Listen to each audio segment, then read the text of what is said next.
ನಮಸ್ಕಾರ ದೇವ್ರು 12 ಜ್ಯೋತಿರ್ಲಿಂಗಗಳಲ್ಲಿ ಒಂದಾದ ಶ್ರೀಶೈಲಂ ದೇವಸ್ಥಾನ ನೋಡಿದ್ದೀರಾ?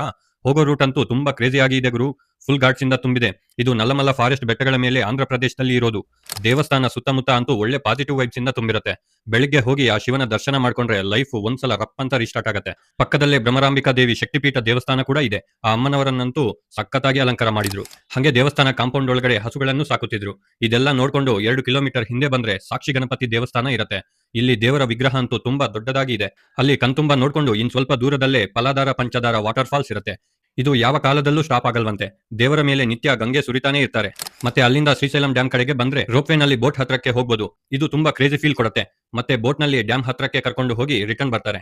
ಬೆಳಿಗ್ಗೆ ಬೇಗ ಹೋದ್ರೆ ಅಲ್ಲಿಂದ 10 ಕಿಲೋಮೀಟರ್ ಇರೋ ಅಕ್ಕಮಹಾದೇವಿ ಕೇವ್ಸ್ ನ ಕೂಡ ನೋಡ್ಕೊಂಡು ಬರ್ಬೋದು. ಆಮೇಲೆ ಸಂಜೆ ಶಿಖರಂ ಅಂದ್ರೆ ಫುಲ್ ಟಾಪ್ ಬೆಟ್ಟಕ್ಕೆ ಹೋಗಿ ಅಲ್ಲಿನ ಶಿಖರೇಶ್ವರ ಸ್ವಾಮಿನ ದರ್ಶನ ಮಾಡ್ಕೊಂಡು ದೇವಸ್ಥಾನ ಮೇಲೆ ಇರುವ ನಂದಿ ಹತ್ರದಿಂದ 8 ಕಿಲೋಮೀಟರ್ ದೂರ ಇರೋ ಮಲ್ಲಿಕಾರ್ಜುನ ದೇವಸ್ಥಾನ ನೋಡ್ಬೋದು. ಹಂಗೆ ಅಲ್ಲಿ ಸನ್ಸೆಟ್ ವ್ಯೂ ಅಂತೂ ಸಖತ್ತಾಗಿ ಇರುತ್ತೆ. ಅದನ್ನ ಕೂಡ ನೋಡ್ಬೋದು. ಇದೆಲ್ಲದರ ಬಗ್ಗೆ ವಿವರವಾಗಿ ಫುಲ್ ಲೆಂತ್ ವಿಡಿಯೋ ಮಾಡಿ ನನ್ನ ಯೂಟ್ಯೂಬ್ ಚಾನಲ್ ನಲ್ಲಿ ಹಾಕಿದ್ದೀನಿ. ಈಗಲೇ ಹೋಗಿ ನೋಡಿ ಫ್ರೆಂಡ್ಸ್. ಹೋಗೋಕ್ಕೂ ಮುಂಚೆ ಈ ವಿಡಿಯೋನ ನಿಮ್ ಫ್ರೆಂಡ್ಸ್ಗೆ ಶೇರ್ ಮಾಡಿ. ಬಾಯ್.